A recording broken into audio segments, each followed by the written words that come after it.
তৃণমূলের সেই মৌসল পর্ব বা বাংলায় মুসল পর্ব যেটাকে বলা হয় সেই পর্ব চলছে। তাই স্বাভাবিকভাবেই কোনো একটা আদর্শহীন, ভিত্তিহীন, বক্তব্যহীন একটা দল খুব বেশি দিন চলতে পারে না। মমতা ব্যানার্জির হাত থেকে তো দলের রাশ অনেক আগে বেরিয়ে গেছিল। অরিজিৎ দা, আপনাকে মাধ্যমে স্বাগত। দাদা, আমরা দেখতে পাচ্ছি 21শে জুলাই নিয়ে, এবছরের 21শে জুলাই নিয়ে তৃণমূলের, যেটা ঋতব্রত তৃণমূল আর কালীঘাট তৃণমূল, এই দুই তৃণমূলের মধ্যে দড়ি টানাটানি চলছে। দুই তরফ থেকেই চিঠি দেওয়া হয়েছে, দুই তরফ থেকে বলা হচ্ছে তারা 21শে জুলাই করবে। কি বলবেন? পাণ্ডব পক্ষের পতনের পর যে মৌসল পর্ব আমরা মহাভারতে পড়েছি, তৃণমূলের সেই মৌসল পর্ব বা বাংলায় মুসল পর্ব যেটাকে বলা হয় সেই পর্ব চলছে। বারে বারে আমাদের সম্মানীয় রাজ্য সভাপতি শ্রী শ্রমিক ভট্টাচার্য এবং মাননীয় মুখ্যমন্ত্রী শ্রী শুভেন্দু অধিকারী 2026-এর নির্বাচনের পূর্বে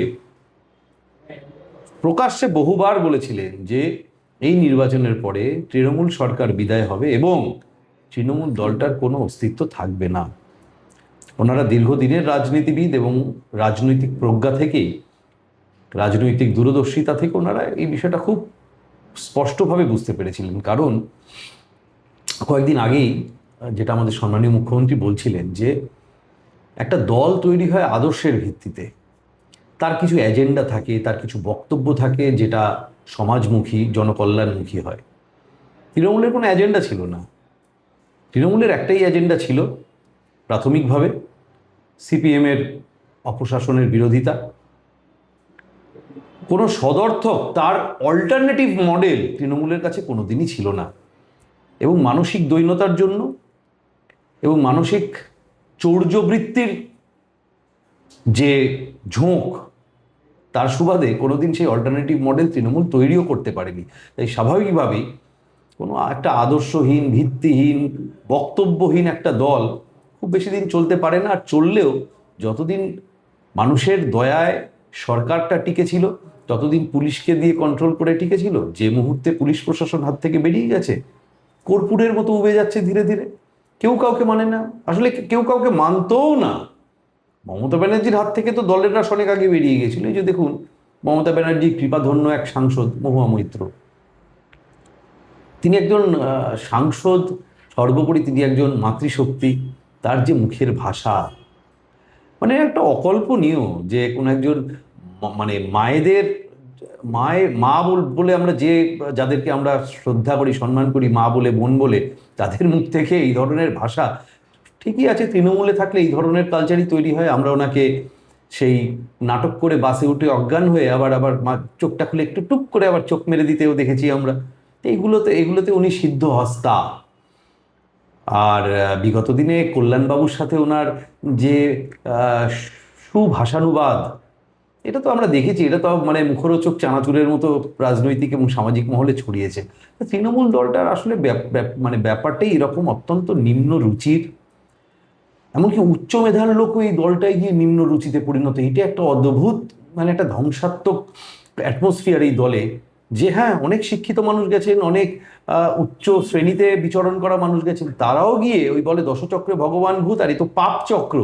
যাকে যাকে নিয়েছে সবাইকে ভূত নয়, পিশাচ বানিয়ে ছেড়েছে। তো এই পিশাচের দল থেকে এই ধরনের উক্তি, বক্রোক্তি, কটূক্তি আসবে। আমরা এগুলো নিয়ে ভাবিত নই। আমরা পশ্চিমবঙ্গের সংস্কার পরিবর্তন মানে যা ছিল বাঙালির গর্ব, আবার তাতে ফিরে যাওয়া, সেই চিন্তাভাবনা নিয়ে এগোচ্ছি। যে কারণে প্রথম ভারতীয় জনতা পার্টির সরকার পশ্চিমবঙ্গে বুকে প্রতিষ্ঠিত হবার পরে এই পশ্চিমবঙ্গের প্রতিষ্ঠাতা শ্যামাপ্রসাদ মুখার্জির প্রকৃত সম্মান পশ্চিমবঙ্গ দিবসের পালনের মধ্যে দিয়ে, এবং যার হাত ধরে ভারতবর্ষে জাতীয়তাবাদের উত্তরণ, সেই বঙ্কিমচন্দ্রের লেখা বন্দে মাতারাম পূর্ণ সঙ্গীত সমস্ত স্কুল, কলেজ এবং সরকারি প্রতিষ্ঠানের অনুষ্ঠানে শুরুতে গাওয়াটা, এটি এই বাঙালিকে এই সম্মান ভারতীয় জনতা পার্টি এনে দিয়েছে। আপনিও বললেন একজন মহুয়া মৈত্র, একজন জনপ্রতিনিধি, সেক্ষেত্রে তার মুখের ভাষা, তার যারা তার সঙ্গে আগে পড়তেন, মানে তাদের নেতাদের এই ধরনের কটূক্তি করা, মানে জনসমক্ষে। হ্যাঁ, আমি যেটা বললাম যে দেখুন, একটা দলের সদস্যরা কিভাবে কথা বলবে, কিভাবে চলবে, তাদের বক্তব্যের শালীনতা কতটা দূর অবধি যাবে বা তারা কতটা অশালীন হবেন, এটা পুরোটাই না দলের কালচারের উপর ডিপেন্ড করে। যে দলের সুপ্রিমো যাকে বলা হতো, যিনি পরকীয়াতে প্রশ্রয় দেবার কথা পাবলিক প্লেসে বলেছে, আমি আর বেশি বলতে চাই না, বললে আবার ওনার পারিবারিক ব্যাপারে চলে যাও, উনি ওনার পরিবার নিয়ে কি বলবেন সেটা আমাদের বলার নেই, কিন্তু আমাদের সেই রুচিবোধে বাধে। কিন্তু উনিই তো জনসভায় দাঁড়িয়ে বলেছিলেন যে উনি ওনার সদস্যদের, পরিবারের সদস্যদের নাকি পরকীয়া করতে মোটিভেট করেন। তা এই যে দলের সুপ্রিমোর এই ধরনের কথা, এবং বিভিন্ন সময় মঞ্চে দাঁড়িয়ে অসাবধানতা বশত, যেটা উনি যাতে উনি সিদ্ধহস্ত অভ্যস্ত, বিভিন্ন অশালীন শব্দ প্রয়োগ করতে উনি ছাড়েননি, মাঝে মধ্যে কন্ট্রোল করার চেষ্টা করেছেন, কিন্তু মুখ ফসকে টুকটাক জনসভাতেই বেরিয়ে গেছে, বিভিন্ন বকারান্ত শব্দ টব্দ ওনার মুখ থেকে বেরিয়ে গেছে। তার কথাতেই আছে, গাছ যেমন হয় তার ফলও সেরকম হয়। ওই গাছের তলায়, ওই বিষ বৃক্ষের তলায় যারা যারা এসছে, তারা তো আর সঞ্জীবনী সুধা লাভ করবে না, তারা বিষের ছোঁয়ায় নীলই হবে। তাই মুখ খুললেই গরল বেরোয়। 29-এ ভগবানও মোদিকে ফেরাতে পারবেন না, মহামৈত্র। উনি আসলে ভুল তো কিছু বলেননি। ভগবান মোদিজির কাজে এতটাই সন্তুষ্ট যে 29-এ ভগবান ওনাকে ফেরাবেন না। 29-এ ভগবান ওনাকে, মানে ওনার যে প্রণাম, মোদিজির যে নিবেদন, তাকে তো ভগবান ফেরাতে পারবেন না। মোদিজির নিবেদন ভগবান গ্রহণ করবেন 29-এ, এবং ভারতবাসীকে সুস্থ রাখার জন্য, সুরক্ষিত রাখার জন্য আবার মোদিজিকেই দায়িত্বভার তুলে দেবেন, সেটাই বলতে চেয়েছেন মনে হয়। দাদা, 21শে জুলাই নিয়ে যে দড়ি টানাটানি হচ্ছে, কি বলবেন? না, কে আসলে করবে? আসলে সমস্যাটা হচ্ছে, এটা ওরা খুব মানে বুঝে শুনে করছে। দেখুন, 21শে জুলাই পালন করতে যতগুলো ডিম লাগে, তত ডিম তো বাজারে অ্যাভেলেবেল নেই। ওই জন্য দুভাগ করে, যাতে মানুষ বুঝতে না পারে, ডিমের অভাব যাতে বুঝতে না পারে, নিজেরাই দুভাগ করে হাফ ডিম দিয়ে যাতে কাজ চালাতে পারে, তাই হাপাহাপি ভাগ নিজেদের মধ্যেই করে নিয়েছে। আর ডিমটা কে কার গায়ে ছুড়বে, আর কে পচাটা ছুড়বে আর কে ভালোটা ছুড়বে, সেইটা নিজেদের মধ্যে একটু দড়ি কষাকষি হচ্ছে। দাদা, শেষ প্রশ্ন আপনাকে। 21শে জুলাইয়ের যে মঞ্চ যেখানে হয়ে আসতো ভিক্টোরিয়া হাউস ধর্মতলায়, সেক্ষেত্রে আমরা দেখছি কালীঘাট তৃণমূল তারা বলছে ওখানেই করবে, কিন্তু আমরা দেখেছি হাইকোর্টে একটা মামলা হয়েছিল, যেখানে 2018 সালে হাইকোর্ট বলে দিয়েছিল যে ওই জায়গায় করা যাবে না। সেক্ষেত্রে আমরা দেখেছি তৃণমূল কংগ্রেসের পক্ষ থেকে বারবার ওখানে করতে, যেন কি বলবেন, আদালত অবমাননার মামলাও মানে কেসও হয়েছে। 2022-এর 24শে মে ওবিসি সংরক্ষণের নামে ধর্মভিত্তিক সংরক্ষণ দেওয়ার মামলায় কলকাতা হাইকোর্টের ডিভিশন বেঞ্চের হাতে সজোরে থাপ্পড় খাওয়ার পরেও এই নির্লজ্জ দলের সুপ্রিমো জনসভায় বলেছিল, আমরা মানি না।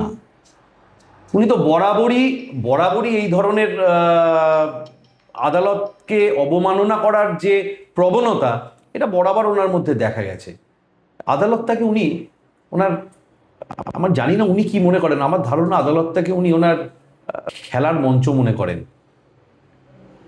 সুপ্রিম কোর্টে আইনজীবী নিয়োগের পরেও যেটা হয় না আইনত, উনি গাউন পরে চলে গেলেন মামলা করতে, এবং বাঙালিকে হাসির পাত্রে পরিণত করে দিয়ে এলেন সমগ্র ভারতবর্ষের সামনে। আসলে না নিজে কোনোদিন উনি প্রশাসনটাকে বুঝতে পেরেছেন বা বুঝতে চেয়েছেন, না জুডিশিয়ারিকে সেই কারণে উনি কোনোদিন সম্মান দিতে পেরেছেন। আসলে যারা নিজেরা সম্মান পেতে জানে, তারাই অন্যকে সম্মান করতে জানে। উনি ওনার এই বালখিল্য সুলভ আচরণের জন্য কোনোদিন সম্মান পাননি। মানুষ একটা হিউজ ম্যান্ডেট ওনাকে বামপন্থীদের সরাবার জন্য দিয়েছিল, আর উনি ভেবেছিলেন বোধহয় উনি সমস্ত সেই ম্যান্ডেট একার কৃতিত্বে জয় করে এনেছেন। তো মানুষ বুঝিয়ে দিয়েছে যে গণতন্ত্রে মানুষই শেষ কথা বলে, মানুষ যেমন সুযোগ দেয়, মানুষ পথেও বসিয়ে দিতে পারে, এটা আজকে উনি অনুভব করেছেন। তাহলে 21শে জুলাইয়ের ভবিষ্যৎ কি? 21শে জুলাইয়ের ভবিষ্যৎ আর মমতার ভবিষ্যৎ এক। দেখবেন হাত ধরাধরি করে দুজনে বঙ্গোপসাগরের অতল তলে ডুব দিয়েছে।